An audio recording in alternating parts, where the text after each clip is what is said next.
Eh bien, bonsoir à tous et bienvenue sur 01net TV pour un grand talk exceptionnel. Chose promise, chose due, ça fait quelques jours qu'on vous l'annonce avec Jérôme. Le voilà, notre grand talk spécial Microsoft, avec comme invité Marc Jalabert, qui est le directeur de la division grand public de Microsoft France. Bonsoir Marc et bonsoir Jérôme. Bonsoir, merci pour l'invitation. Bonsoir Marc Jalabert, c'est vrai qu'on est très heureux de vous accueillir quelques semaines à peine après ces grandes annonces Microsoft. Mais alors ça a été un déballage. Le feu d'artifice. Un feu d'artifice. Qu'est-ce qui se passe chez Microsoft? On avait l'impression que vous étiez un peu la belle endormie là, ça ronronnait. Et puis tout d'un coup, Microsoft semble reprendre sa place, vraiment dans le peloton de tête des entreprises les plus innovantes. Des tas de choses, ça part dans tous les sens. C'est l'effet Satya Nadella? Certainement. 2h30 d'annonce et un petit plus à la fin, on en reparlera. Donc oui, ça a été très dense. Donc je pense qu'il y a énormément de questions d'internautes. Ah oui, on a eu beaucoup. Je ne sais pas si on va avoir assez une demi-heure pour tout couvrir. Oui, non, mais c'est vrai. Alors, lors de la bande-annonce qu'on avait publiée il y a quelques jours, on vous avait proposé de nous poser vos questions avec le hashtag 01net, à la fois sur Twitter, mais aussi sur YouTube. 01 Live, le hashtag. Ah oui, pardon, 01 Live, sur YouTube et sur donc Twitter. On a eu énormément de questions. On ne pourra pas, je peux vous le dire, d'ores et déjà répondre à toutes vos questions, mais on a sélectionné quelques-unes qui sont les plus représentatives. On va parler de Windows 10, bien sûr, de ce fameux masque HoloLens, de Cortana, etc., et de Windows Phone aussi. Et oui, on va essayer de décrypter, d'aller un petit peu plus loin, d'en savoir plus, de savoir ce qui nous attend aussi, nous, Français, parce qu'il y a toujours, bon, c'est vrai, quand même, un petit décalage pour certaines choses. Bon, on va commencer par Windows 10. Oui, Windows 10.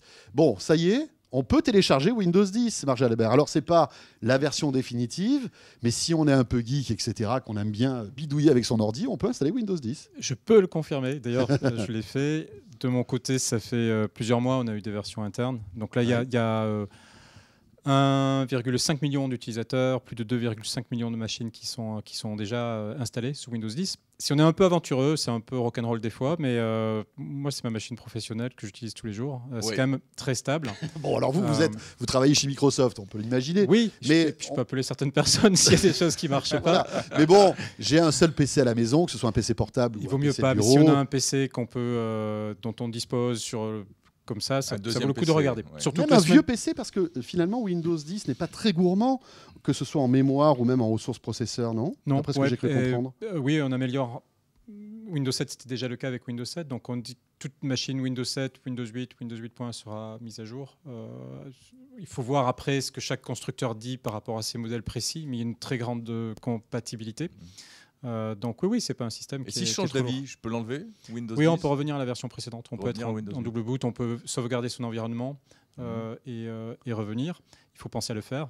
Ouais. Et les versions tactiles d'Office sous Windows 10 sont dispo depuis la semaine dernière. Donc ça, c'est sympa à tester aussi. Donc j'installe Word, Excel, PowerPoint, simplifié tactile. Je ne l'ai pas installé en plus, c'est-à-dire j'installe la nouvelle version de Windows 10, je peux avoir Office, c'est ça? Oui, la version tactile d'Office.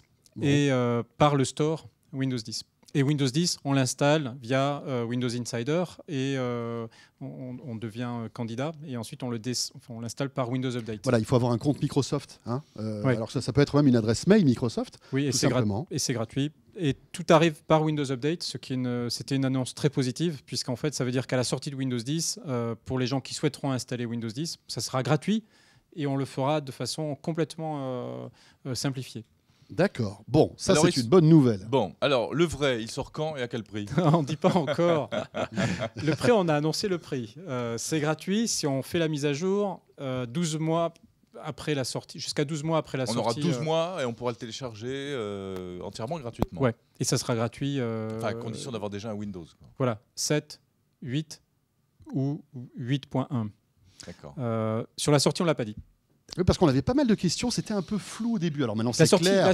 Ah oui, sur la disponibilité. Oui, c'est gratuit et on l'installe sur sa machine. Non, parce qu'au début, on avait cru comprendre que c'était la première année qui était gratuite, mais en fait... Non, c'est si on met à jour la première année, c'est gratuit, ça reste gratuit. Voilà. Ça, c'est sûr, définitif. Et à vie. Et à vie jusqu'à la fin de vie de son PC ou de son smartphone. Voilà, c'est ça, jusqu'à ce qu'il rende l'âme. Mais et après, on ne sait pas le prix que ça coûtera. Le prix, on n'a pas donné les prix de Windows 10 pour les OEM.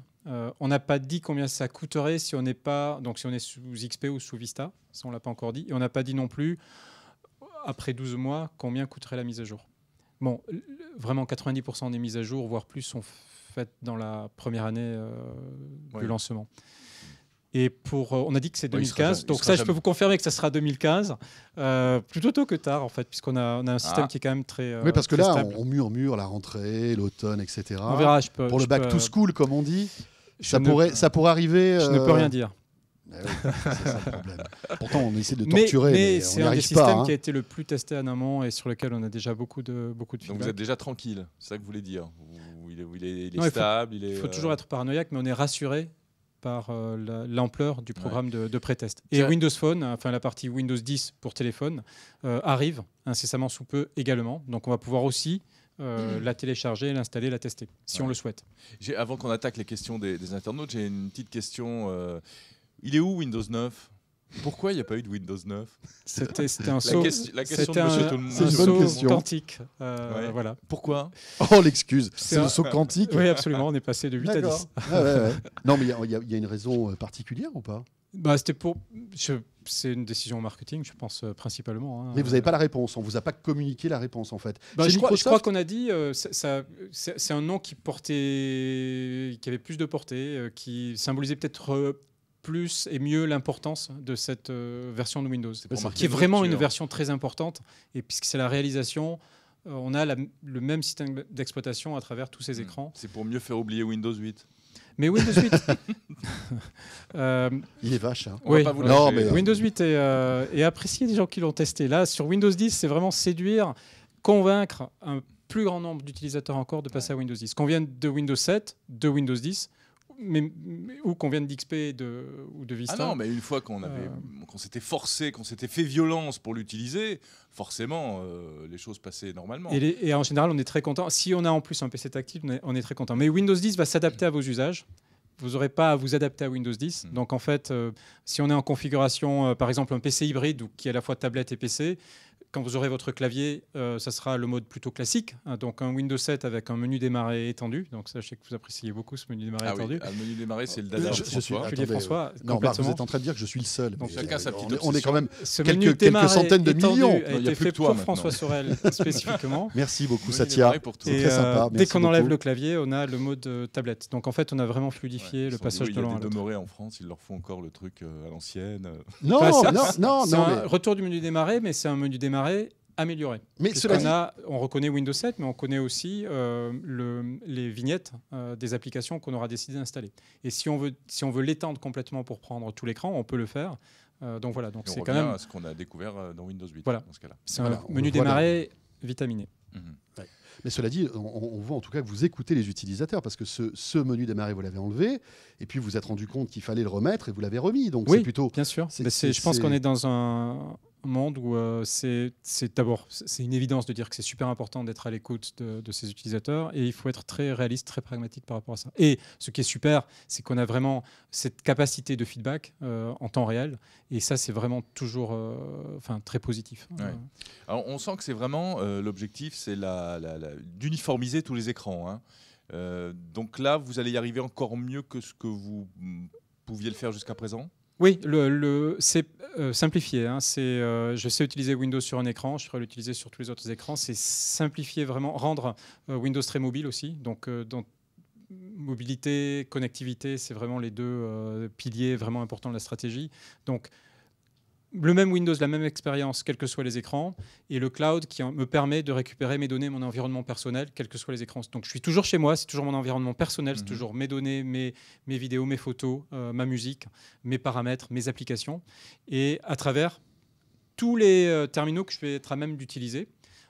Et donc là encore une fois, on va vraiment essayer de s'adapter aux usages, où on voit beaucoup de complémentarité entre ces différents écrans. D'accord. Donc par exemple, je ne sais pas, moi je suis en train d'envoyer un SMS depuis mon téléphone. Est-ce que je pourrais continuer l'écriture de ce SMS depuis ma tablette ou mon PC? Pour un SMS, Il y a faut une qu'il y ait de marque la- concurrente qui le fait pas mal, d'après ce que j'ai compris. Est-ce que ça va arriver sous Windows? C'est- Non, parce on que- n'a pas parlé de ce type. Il faut une carte 3G, il faut une carte, une connexion réseau. On a expliqué sur Windows Phone qu'on allait complètement intégrer le centre de messages, notamment avec l'intégration de Skype qui était quelque chose de très demandé. Oui. Mais on va fluidifier, on le fait déjà avec Windows Phone, vraiment toutes les modalités d'interaction avec ses contacts, donc que ce soit par messagerie instantanée, par messagerie SMS, par tout type de messagerie classique ou pas, on aura la possibilité d'accéder à chaque au niveau de chacun de ses contacts à toutes ces interactions. Et ça, on Comme connaît déjà ça sur Windows Phone. Voilà, et c'est ce que super. j'allais dire. Question Twitter, #01 live. Je me suis pas trompé cette fois-ci, t'as vu? Bien.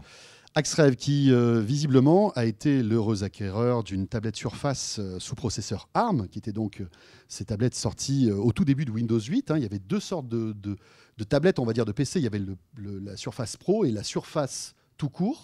Et il se pose la question de savoir si elles vont être mises à jour, ces Surface, donc RT, ces anciennes Surfaces. Oui, donc il y aura à partir de Windows 10, il n'y a qu'une seule version de Windows pour les tablettes, les téléphones, les PC.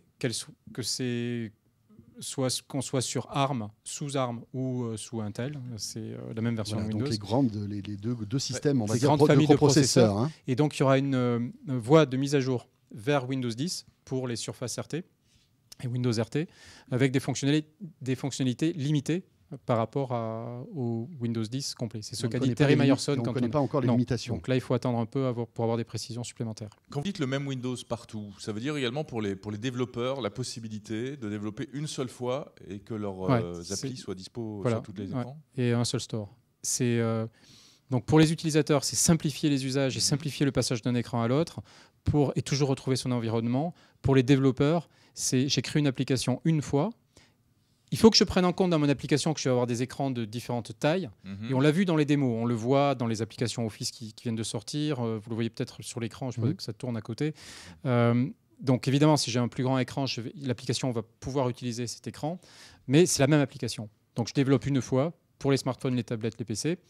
J'ai une store et tout est simplifié. Alors on a Emilien qui nous demande est-ce que le store va s'agrandir? Est-ce qu'il y aura encore plus d'applis, notamment de jeux sur Windows. Voilà. C'est l'enjeu, clairement. Donc déjà, sur Windows Phone, on a 585 000 applications. Enfin, vous êtes un peu en retrait quand même sur certains... On est de moins en moins en retrait, mais c'est clair qu'avec Windows 10, l'objectif, et c'est d'ailleurs pour ça, que ce soit au niveau des développeurs ou au niveau des utilisateurs, on enlève tous les freins à l'adoption, parce qu'à partir du moment où on a une masse critique, ça devient évident pour les développeurs. On va simplifier le développement, on va ouvrir en fait une base d'utilisateurs potentiels qui sera très grande. C'est des centaines de millions de personnes sur la planète. Et donc, ça va avoir un sens pour les développeurs d'applications, de jeux, de sortir des applications au meilleur niveau et à l'état de l'art. Espérons qu'ils vous entendent, parce que pour l'instant, il y en a beaucoup qui ne vous entendent pas. Dans les objets connectés, grosse défaillance de Windows Phone. Puis il y a des manques incroyables. Snapchat, voilà, on a Thomas Nintendo, c'est son pseudo sur Twitter qui nous dit Thomas Nintendo. Alors il faut qu'il laisse Xbox One. Thomas Nintendo. Voilà, je pense que Enfin peut-être qu'à mon avis il a un léger parti pris, mais bon visiblement ça vaut le coup qu'il essaye. Et il nous parle justement de Snapchat et de YouTube aussi. D'après lui, il n'y a pas d'application officielle YouTube sous Windows Phone. YouTube, il y a plein de façons d'accéder à YouTube. C'est pas un problème sur Windows Phone. Snapchat, c'est vrai. Il y avait des applications qui fonctionnaient très bien sur Windows Phone. Et Snapchat a décidé de les retirer du store. Donc là, il faut plutôt en parler avec Snapchat.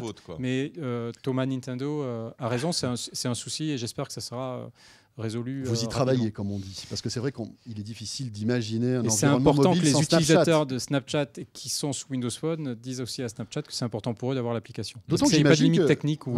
Ça existait. D'autant que j'imagine que les Windows Phone ont beaucoup de succès auprès des jeunes. Complètement. On a des parts de marché très importantes sur les...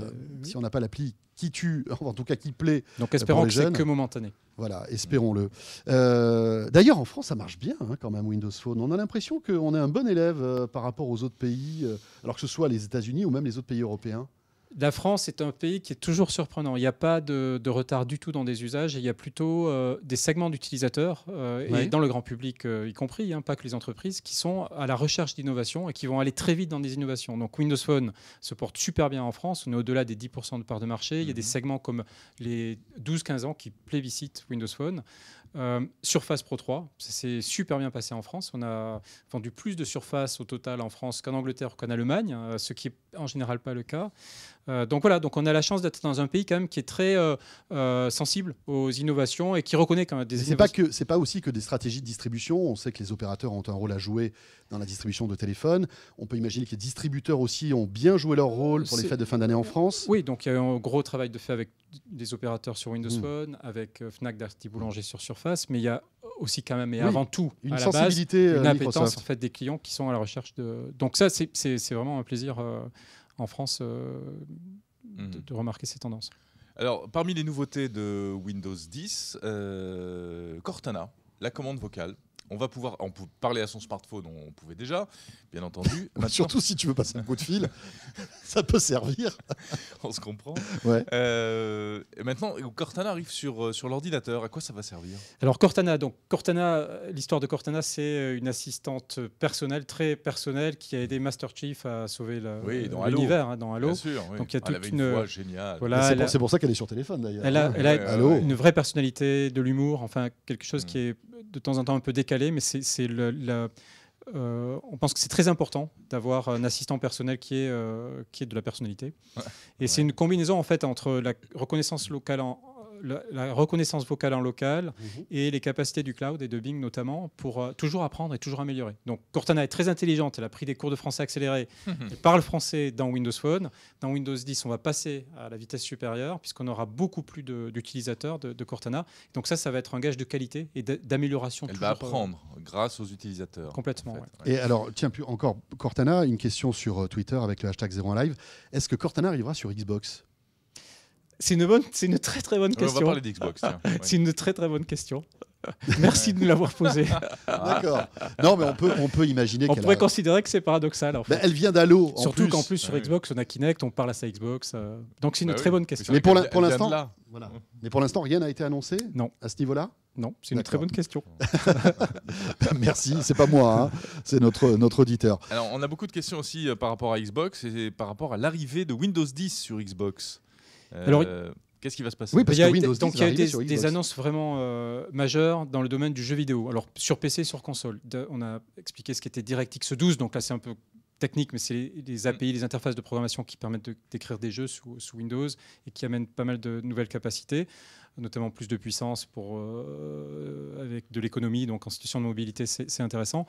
On a dit qu'on allait sortir des jeux blockbuster, Microsoft Studio. Le premier, c'est Fable, simultanément sur console et sur PC, Windows 10, et qu'on pourrait jouer indifféremment depuis une console ou un PC. Alors Fable, ça se prête assez, c'est un jeu de rôle, on a plusieurs...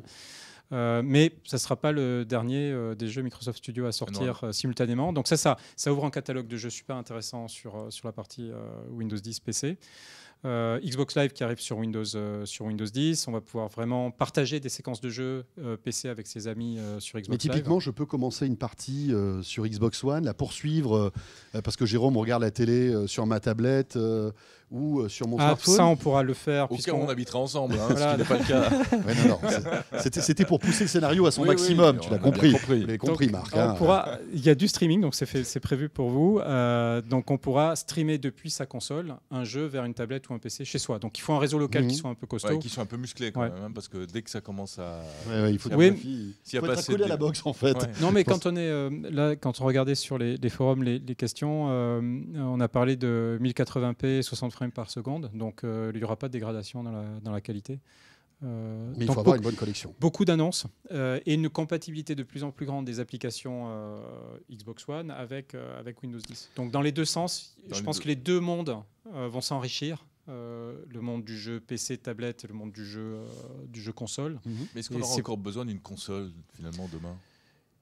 On choisira, on a toujours aujourd'hui combien, enfin il y a eu des prédictions sur la fin des consoles et on est dans une 8e génération qui a jamais aussi bien marché avec on connaît les donc on voit surtout la complémentarité. Il y a des joueurs consoles, des joueurs PC, il y a des joueurs qui jouent autant sur console que sur PC, donc c'est très difficile de généraliser et des joueurs qui sont très exigeants. Donc on veut fournir l'état de l'art de l'expérience sur console et sur PC. Encore une question Xbox, c'est la question de Damien Agulot, donc toujours avec le hashtag 01live. Tout à l'heure, on parlera du masque HoloLens, mais lui nous pose une question bien précise, puisqu'on sait que vos concurrents, que ce soit Sony ou même qui d'autre a sorti aussi un masque de réalité virtuelle. Oui, donc il y a bien évidemment Samsung, Oculus Rift, etc. Mais Sony s'apprête à sortir aussi, en tout cas en prototype, un masque de réalité virtuelle. Est-ce qu'on aura la même chose sur Xbox One? Alors, bien évidemment, c'est décorrélé de HoloLens, j'imagine. Mais donc, qui peut le plus, peut le moins. On est donc réalité virtuelle. Réalité virtuelle, on a un casque et on est immergé dans un monde virtuel. Donc c'est Oui. sympa parce qu'on peut vraiment... Mais on est coupé du réel. On est coupé du réel. Oui, on est Sauf dans le jeu. Quand on tourne la tête, on voit ce qui se passe et on est immergé à 360 degrés Oui, dans c'est un comme si on monde, était dans une grande salle de cinéma. voilà, dans un monde virtuel. HoloLens, ça va un cran plus loin. C'est de la réalité augmentée, c'est-à-dire que c'est autonome. Il y a 2 caméras Kinect qui analysent en temps réel l'environnement. Je vois à travers HoloLens le monde réel et je peux insérer, les programmes insèrent des objets virtuels. C'est génial. Tu Et pourrais t'insérer un chapeau sur ta tête, par exemple. C'est génial. Virtuel. oui, ou la maquette À mon avis, il y a d'un des trucs immeuble. encore On mieux peut, que ça à faire, avec je Kinect, pense. on voit la nuit, donc on peut imaginer être dans une pièce. On voit quelques exemples là. Voilà. d'ailleurs. Donc en fait, Mais ça ça va pourrait être au-delà de la réalité virtuelle. Ouais. Et on a montré des scénarios sur Minecraft, par exemple, Mhm. qui sont des scénarios de jeu très immersifs grâce à HoloLens. On a aussi montré Donc des scénarios... HoloLens arriverait peut-être dans le domaine du jeu, sans doute dans le domaine du On jeu. a montré des scénarios D'accord. jeu. Alors, à la différence d'autres systèmes, HoloLens est autonome. Ça tourne sur Windows 10. Complètement. On n'a pas à le brancher à sa console ou à son PC. Oui, il n'y a pas de câble. Non, il y a 3 boutons on-off, le son et la profondeur de champ. Et on manipule l'environnement avec la voix et les gestes. Donc, c'est une complète autonomie. D'où vient ce qui cette le rend- idée Pourquoi Microsoft se lance là-dedans aujourd'hui? Alors, c'est Alex Kipman qui en fait est arrivé chez Microsoft pour créer HoloLens. C'était ça son rêve. Et une étape intermédiaire, ça a été Kinect. C'était son but dès le départ. Voilà. Et ça a été un projet vraiment top secret qui n'a pas du tout fuité. Ça a surpris tout le monde quand on l'a annoncé à l'issue de la conférence. Vrai. Énorme annonce. Et c'était très, très secret en interne aussi. On pense que c'est le futur des interactions avec les environnements numériques. Donc ça simplifie radicalement l'interaction avec tout objet ou tout service Pour Internet. l'instant, on imagine surtout des applications professionnelles. On a du mal à l'imaginer dans la vie de tous les jours. Encore. Après, je pense que comme Kinect, c'est sans limite. Ça sera l'imagination des développeurs qui vont... et on verra les différents scénarios. Donc là, on est très... les gens qui ont pu tester, les journalistes, les blogueurs qui ont pu tester HoloLens le 21, ont dit que c'était quand même déjà très abouti. Ils ont pu tester quelque chose qui fonctionnait vraiment. Voilà. Donc on a Ça dit que pourrait sortir quand? On a dit qu'il n'y a pas de date précise, mais c'est très important pour Microsoft, Ouais. c'est quelque chose de très important pour le futur, et c'est pas du tout un gadget ou une démo technologique. Ça a vocation un vrai produit. d'industrialisation. Oui, c'est pas aussi pour redorer un peu l'image de Microsoft en balançant One More Thing à la au passage, fin, c'est un peu ce qui voilà. que ça donne. en disant écoutez, on est dans une phase de reconquête avec de nouveaux produits, Non. on vous balance ce truc-là, vous allez voir, c'est génial. Après, Ça va au-delà de ça, c'est-à-dire que vraiment, ça va exister. on décide jamais de la réaction. Là, il se trouve qu'on a annoncé HoloLens, qui a eu une réaction extrêmement enthousiaste. C'est ça qui fait l'intérêt du... ça va exister, c'est très important. Et la sky is the limit. Mais c'est la magie de logiciel qui revient un peu. Mais mon portefeuille a des limites. Ça pourrait être quoi le prix? On verra. Les gens qui l'ont essayé m'ont dit je l'achète à n'importe quel prix. Ah ouais. C'est une réponse trop facile. Et voilà, c'est un peu facile, non, c'est clair. Et il fonctionne vraiment. Parce que Mais là, l'objectif, et Satya Nadella l'a dit, c'est de démocratiser ces technologies. Qui dit démocratisation dit disponible pour le plus grand nombre. Voilà, il y a terme. CD du 46 qui nous dit est-ce que ce casque est un prototype ou fonctionne-t-il réellement? Donc voilà, il y a des fonctionne démos. réellement et on a pour ambition de le sortir industriellement et surtout de le mettre à disposition de l'écosystème des développeurs pour que eux inventent les services qui vont aller avec. Marc Gelabert, quand vous allez à Seattle et que vous revenez avec un masque HoloLens, vous savez où vous passez en premier. C'est promis. C'est promis. Hein, J'aimerais bien faire un grand talk avec le masque. Ah, ça serait pas mal. De temps en temps, vous auriez sans doute des absences. Oui, j'aurais les attachés de presse qui m'enverraient les réponses. Voilà les réponses. Que vous ne verriez pas. Oh là là, Voilà, quelle horreur. Non, mais alors à ce moment-là, il faudrait qu'on vous pirate votre masque HoloLens pour avoir les réponses aussi. Il faudra avoir les vôtres, oui. Ça va être vraiment génial. Tiens, peut-être un mot sur... oui, Jérôme? Non, vas-y. Non, pas mal de questions sur Windows Phone qu'on a évoqué, mais... Il s'appellera plus Windows Phone. Il s'appellera Windows 10. Windows 10. Alors, Ouais. quand est-ce que Windows 10 Windows arrive 10 sur Phone. Windows Phone? Donc, on est dans le même timing globalement pour la sortie publique. Et là, on a dit février pour la version preview. Et elle arrive. Moi, je la vois arriver. Donc, elle arrive ces jours-ci. Il faudra bien suivre ce qui se passe au Mobile World Congress. Donc, ça arrive aussi. Aïe, aïe, aïe. Oui, d'accord. Donc là, on va pouvoir tester Windows 10 sur tablette, sur PC, sur téléphone et les applis, notamment Office, qui Donc début mars. Début mars, il y aura du Windows partout. Parce qu'Authentic Boy n'est pas content. Il me dit, moi j'ai le tout nouveau Microsoft Lumia 537 et je voudrais savoir quand on va passer de Windows Phone 8.1 à Windows Phone 10. Alors il faut qu'il soit un peu patient, mais il n'y a Ça va pas à arriver. être patient trop longtemps. Mais quand vous dites ça arrive, il sera montré. Il arrivera en peut-être- preview. Oui, en preview. Oui, voilà, ça ne Pour sera pas les- la version définitive. Dans le programme Insider et ensuite il sortira. Bon, très bien. Même principe que pour Windows 10. D'accord. Alors, il nous reste 4-5 Ouais. minutes. On peut les Tech Tu avais- Days, non peut-être Bah oui, bien sûr. Oui, parce que Alors c'est voilà. quand même un rendez-vous qui se déroule actuellement à Paris. Un rendez-vous Les unique en Tech plus. hein. Days. Ouais, c'est une idée française au départ. C'était il y a 9 ans. Et là, on est sur la plus grande conférence technique en Europe. Il y a 19 000 visiteurs, 100 000 personnes sur Donc le c'est web. un petit salon Microsoft. C'est un grand salon. Oui. Et au cœur, et c'est plus qu'un salon en Non, fait. mais C'est surtout 300 conférences C'est vrai techniques. que c'est un grand salon. On peut faire son programme, c'est gratuit. C'est pour les développeurs. Donc là, il Oui, y a c'est beaucoup de c'est questions. hardcore, hein, J'ai vu, quand il y avait même, des hein. questions techniques de gamers. C'est vrai, on c'est- les a un peu épargnés là. Mais c'est bien de venir au Tech Days en fait dans les sessions parce qu'il y a beaucoup de réponses. Il y a notamment David Catu, David Rousset, Michel Rousseau qui ont en fait conçu Babylon.js qui est le framework 3D qu'on va retrouver sur le web, qui travaillent maintenant dans les équipes de développement aux US, qui sont là pour répondre aux questions des visiteurs. C'est un grand salon et c'est des grandes plénières. Ouais. Et Il y a affluence tous les ans, hein, c'est incroyable. Ouais, effectivement. donc Tout l'écosystème Microsoft, toutes les startups, tous les développeurs qui, les chercheurs. qui sont Et très donc demandeurs. ça bouillonne en ce moment en plus sur les annonces Windows 10 et je pense qu'on va battre des records cette année et l'année prochaine c'est la 10e édition. Ouh là, ça va être la fête. Ça sera Windows 10 généralisé donc on a. Ah oui, il faudra Windows qu'on pousse 10 les murs. 10e édition, là, Faudra qu'on c'est- pousse les murs. C'est pile poil. Et puis en plus, ça fait des petits puisqu'il y a une version. Oui, alors de- Microsoft de Tech Days qui le arrive aux lance États-Unis. aux US. Ils Ouais, ont c'est changé le génial. nom, c'est Ignite, ça sera à Chicago. Mais l'objectif vraiment, c'est à la rencontre des développeurs Ouais. et des ingénieurs. Et on parle de plateforme, c'est assez technique, mais Mhm. c'est vraiment pour leur communiquer toutes les informations pour que eux, en fait, c'est eux qui inventent Donc c'est les ouvert à applications, c'est ouvert à les tous, services. Oui, il faut s'inscrire, mais c'est ouvert faut à tout le monde. s'inscrire.